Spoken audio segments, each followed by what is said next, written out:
All right, everybody, welcome back to KUM News Extra. Now, All the World's a Stage, and the University of Guam's theater company is presenting God of Carnage. It's run this week, and that is very appropriate since you're probably wondering at this point what this curious contraption on my face is. This, Guam, is Google Glass, a smart device that's Google's brand new wearable computing platform, and KUM has the exclusive access to it. We're going to use it in a variety of ways here on the air. I'm wearing this now because I'm recording this interview from my perspective, which we'll then have on our YouTube channel at youtube.com/KUM News after the show. So you can not only see the broadcast version of this interview you're watching now, but a special behind-the-scenes version from my point of view so you can see what we see when we do this program. Make sure to check it out. All right, on to the theatrics. Literally, joining me now with more is the director and UOG assistant professor of theater, the very, very lovely and vivacious Michelle Blas. Michelle, welcome back as always. Thank you, darling.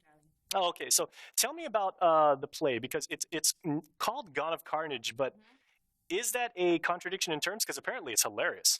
Yes, it is. Actually, so I wanted to ask you first, when you think of God of Carnage, what does come to your mind? Honestly, I think of the video game God of War, which is more Greek and Hellenic. So a lot of blood, maybe spattered. Yeah, it's quite violent. You're not the first one to have asked about it. But basically, God of Carnage is a comedy, a dark comedy written by French playwright Yasmina Reza.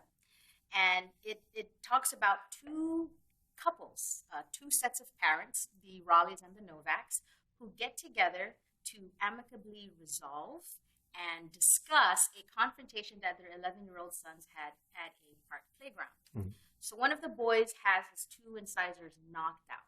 So if you're a parent, you can understand how frustrating that would be to know, what is this other kid hitting my kid? I gotta talk to the parents. So there's the violence already. Yes. There's a carnage, right? Yeah. We're aware of this altercation. Right off the bat. Right off the bat. So the parents get together to discuss it, and in the beginning there's a veneer of calm. There's a veneer of civility. And that's what essentially all of us, we always put on some kind of face, some kind of mask. So this play kind of exposes that tendency for human beings to do that. So as the evening wears on, this discussion then results in the parents fighting.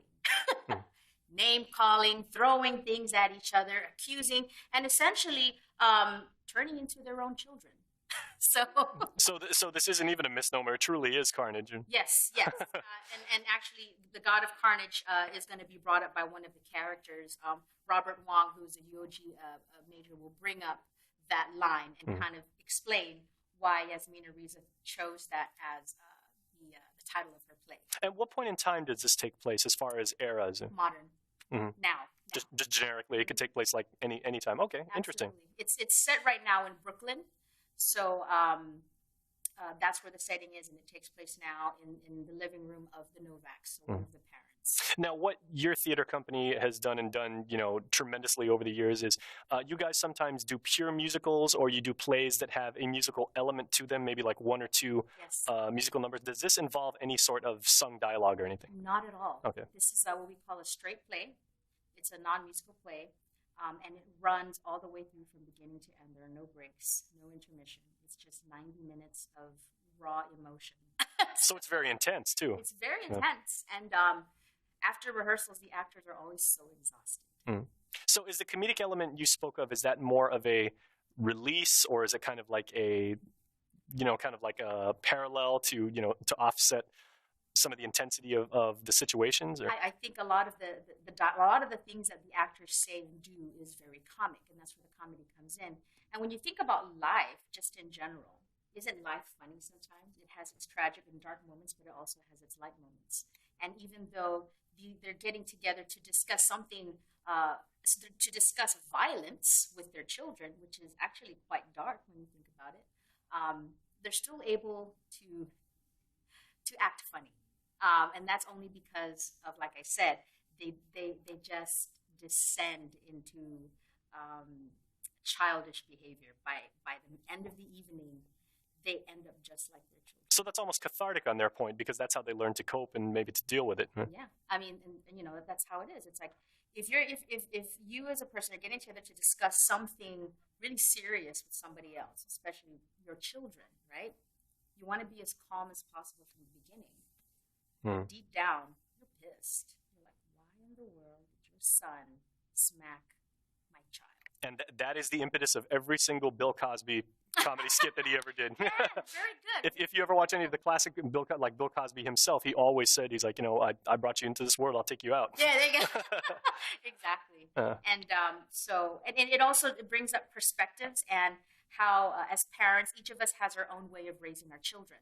What we deem important, what we deem is not important. So we see this clash of two different parenting styles. It'll bring up issues of gender roles as well.